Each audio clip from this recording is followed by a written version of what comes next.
बिस्मिल्लाहिर्रहमानिर्रहीम। अस्सलाम वालेकुम। मैं हूं मोहम्मद अकरम खोसो। CSS एग्जाम 2024 एसे पेपर।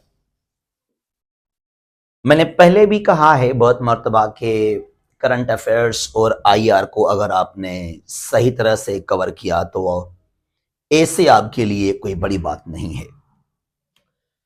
करंट अफेयर्स और इंटरनेशनल रिलेशंस, यहां भी अभी जो है इस मर्तबा कोई 4 से 5 ऐसे जो हैं वो IR और करंट अफेयर से दिए गए हैं। अगर आपने सही माना में कवर किया है IR को, करंट अफेयर्स को, और आपकी इंग्लिश राइटिंग स्किल जो है काफी बेहतर है, क्योंकि ऐसे जो है ऐसे सिर्फ इंग्लिश पर डिपेंड नहीं करता,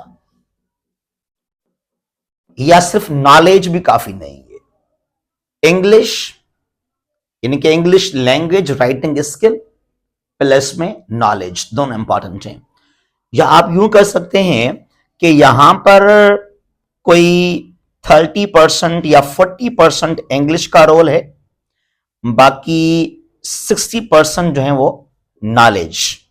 नॉलेज आपके पास लाजमी होनी चाहिए।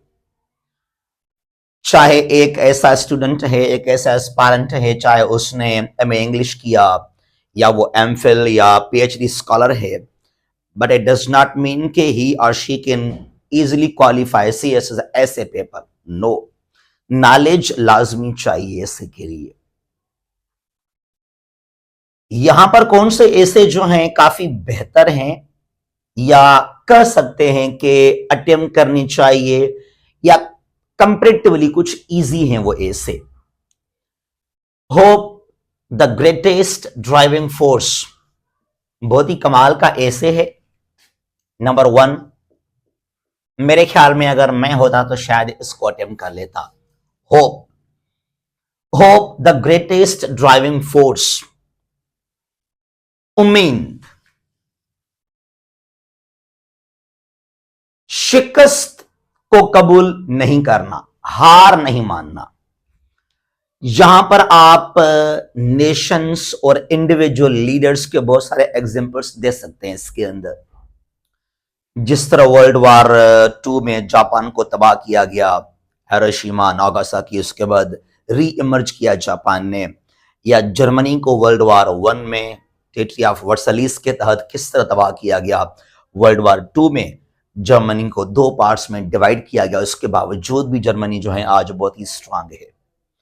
रवंडा को आप देख लें, अफ्रीका में कंट्री है, स्मॉल 90s में वहां जेनोसाइड था, उसके बाद उसने खुद को जो है डेवलप किया है। तो बहुत सारे एग्जांपल्स हैं। मलेशिया आपके सामने है, अरब कंट्रीज हैं। तो नेशंस कैसे आगे बढ़े हैं वो, उसके अलावा इंडिविजुअल लीडर्स को भी आप यहाँ पे कोट कर सकते हैं, उनको यहाँ पे मेंशन आप कर सकते हैं। जिस तरह मंडेला 27 साल वो जेल में थे, या किंग मार्टिन लूथर की स्ट्रगल है, या जो है थॉमस एडिसन हो, जो भी बड़े बड़े साइंटिस्ट थे, स्कॉलर्स थे, दे स्ट्रगल्ड। तो एक उम्मीद है आपके पास, एक होप है, उसके जरिए आप स्ट्रगल करते हैं, एक सोच, एक विजन आपके सामने है, उसके बाद आप मंजिल को हासिल करने के लिए। सिमिलरली जिस तरह अल्केमिस्ट नावल लिखा है पालो कोलो का, तो पूरा अल्केमिस्ट को यहां पे आप लगा सकते हैं कि अगर आपने कोई चीज को हासिल करने के लिए कोशिश की तो पूरी कायनात आपके साथ उस चीज को हासिल करने में लग जाती है।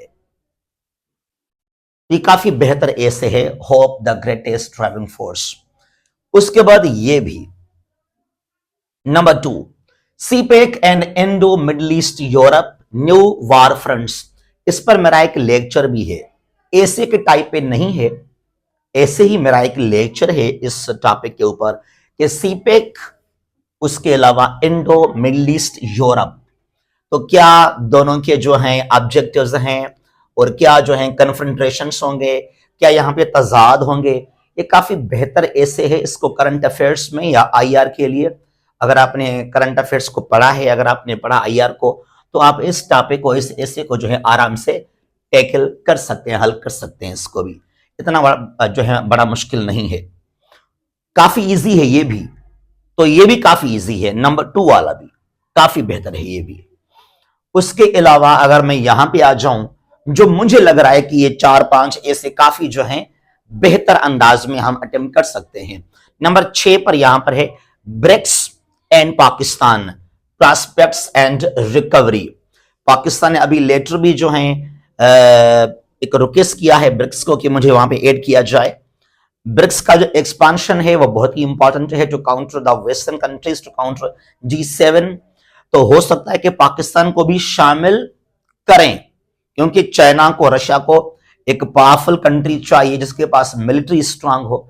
क्योंकि ब्रिक्स को चाइना और रशिया सिर्फ इकोनॉमिक ब्लॉक नहीं समझते हैं, बल्कि अपने लिए एक फोर्स या एक वो एलिमेंट भी समझते हैं जिस तरीके से वो काउंटर कर सके नेटो को या G7 कंट्रीज को। इंडिया के लिए तो प्योरली एक इकोनॉमिक फोरम है, लेकिन चाइना और रशिया के लिए it is more than economic forum. ठीक है जी, तो इस टॉपिक को भी आप अटेम्प्ट कर सकते हैं।